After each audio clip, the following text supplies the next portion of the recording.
Good morning and happy Sunday, everybody. Miss Christina here for this week's Children's Time.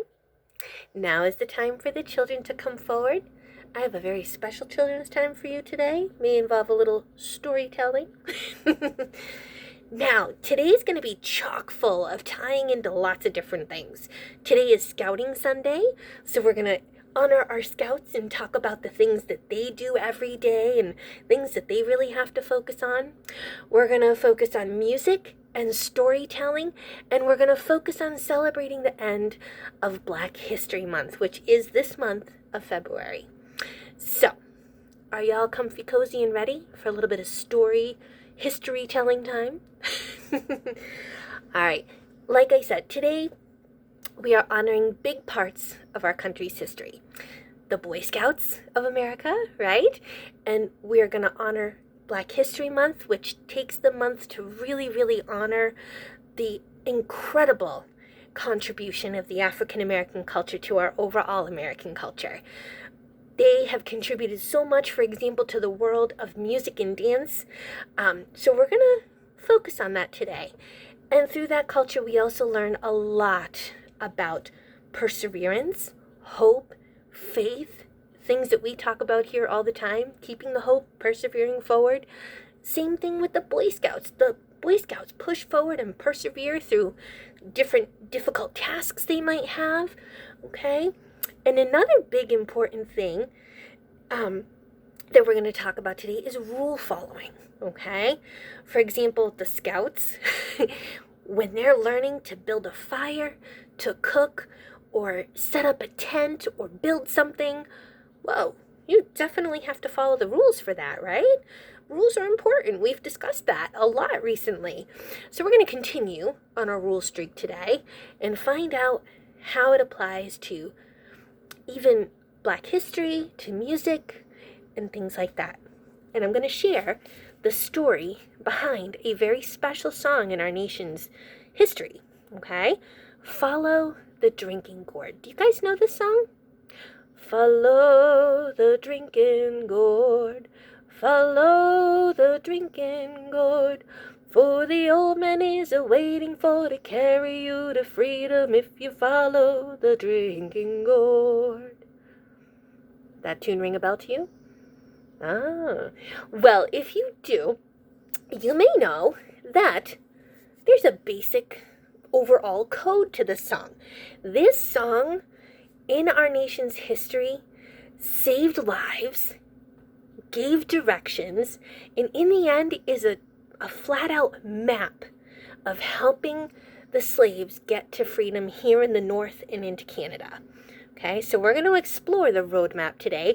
If you are familiar with the song, you may know the basic overall code that the drinking gourd was code for the Big Dipper. I don't know about you, but I've been paying attention to our night sky recently, and the Big Dipper and Orion and its belt have all been really clear this year.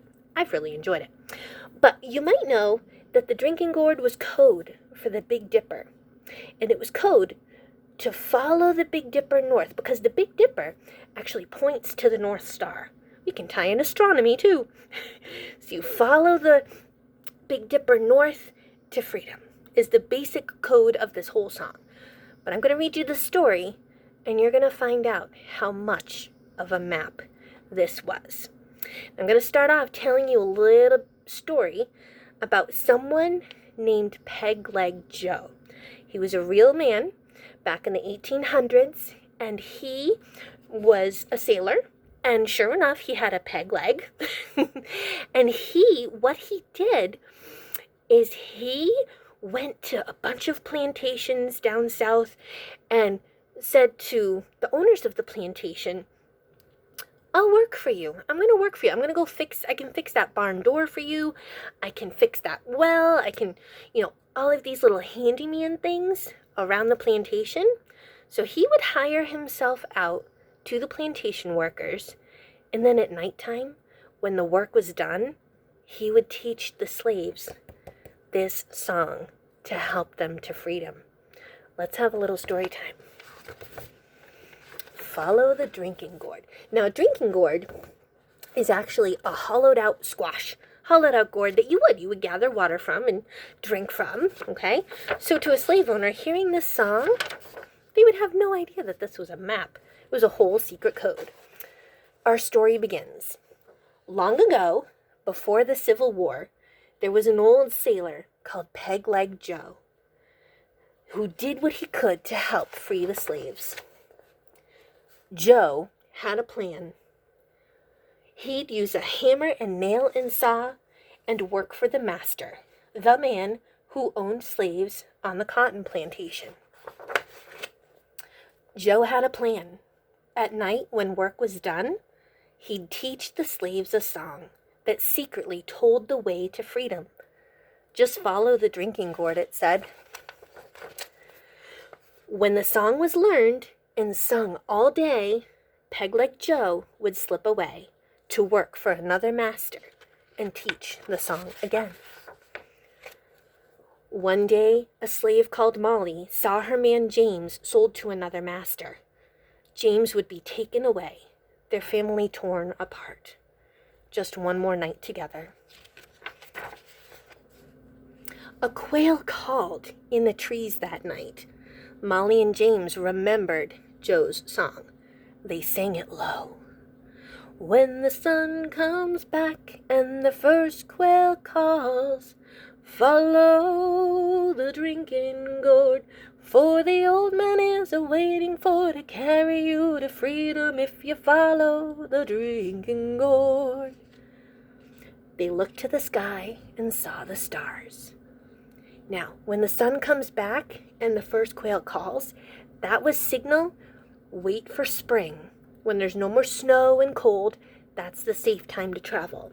Okay? For the old man is a-waiting. Who do you think that might have been? Taking their little son Isaiah, old Hattie, and her grandson George, Molly and James set out for freedom that very night, following the stars of the drinking gourd. They ran all night through the fields till they crossed the stream to the woods. When daylight came, they hid in the trees, watching, listening for the master's hounds set loose to find them. But the dogs lost the runaway scent at the stream, and Molly and James and Isaiah, old Hattie and young George were not found. They hid all day in the woods. At night they walked again, singing Joe's song and looking for the signs that marked the trail. The riverbank makes a very good road. The dead trees will show you the way. Left foot, peg foot, traveling on. Follow the drinking gourd. Now, if you'll remember, Peg-Leg Joe had a peg leg and one good foot. So right here, on those dead trees, he would mark along the way to show that they were on the right track. Walking by night, sleeping by day, for weeks they traveled on. Sometimes berries to pick and corn to snatch, sometimes fish to catch, sometimes empty bellies to sleep on, sometimes no stars to lead the way. They never knew what lay ahead. There was danger from men who would send them back, and danger from hungry beasts, but sometimes a kind deed was done. One day, as they hid in a thicket, a boy from a farm found them. In a bag of feed for the hogs in the wood, he brought bacon and cornbread to share. Singing low, they traveled on.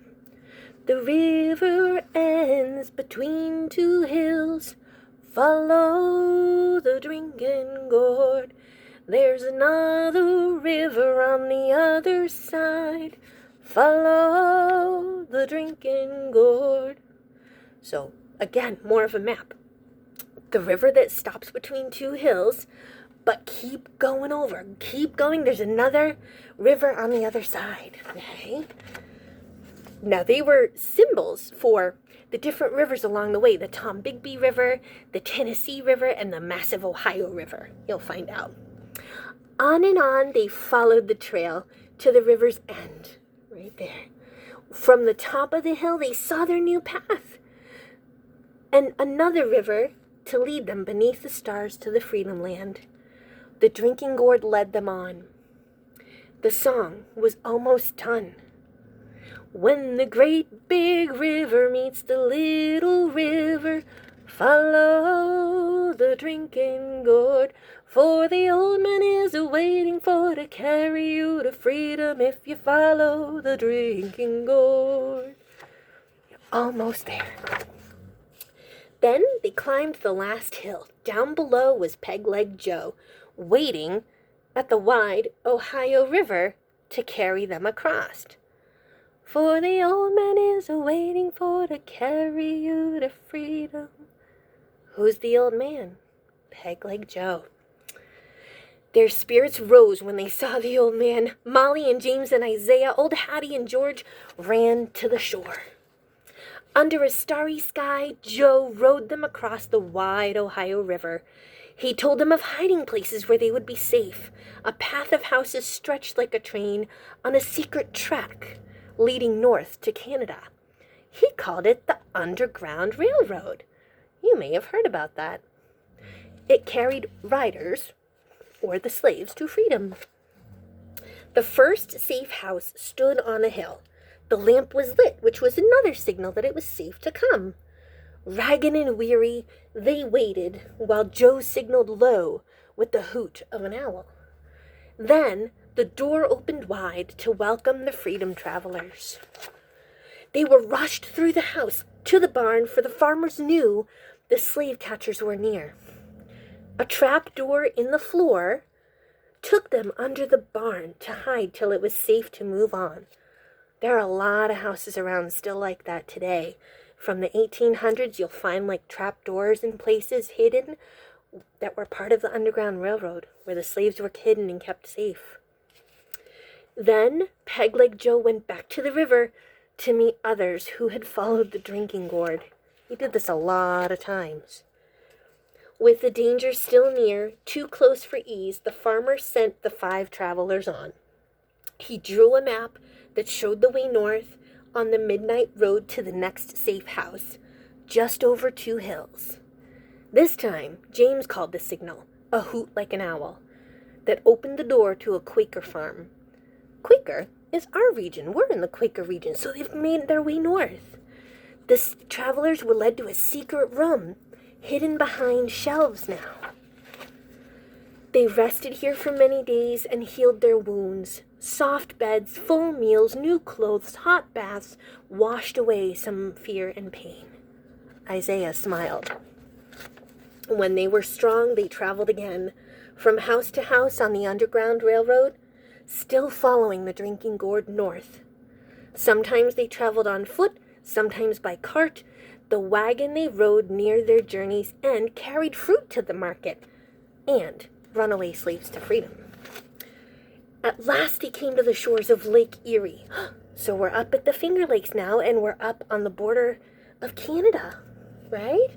Molly and James and Isaiah, old Hattie and young George climbed aboard the steamship that would carry them across to Canada to freedom. 5 more souls are safe, old Hattie cried. The sun shone bright when they stepped on land. They had followed the drinking gourd. So, that's a little bit of our history.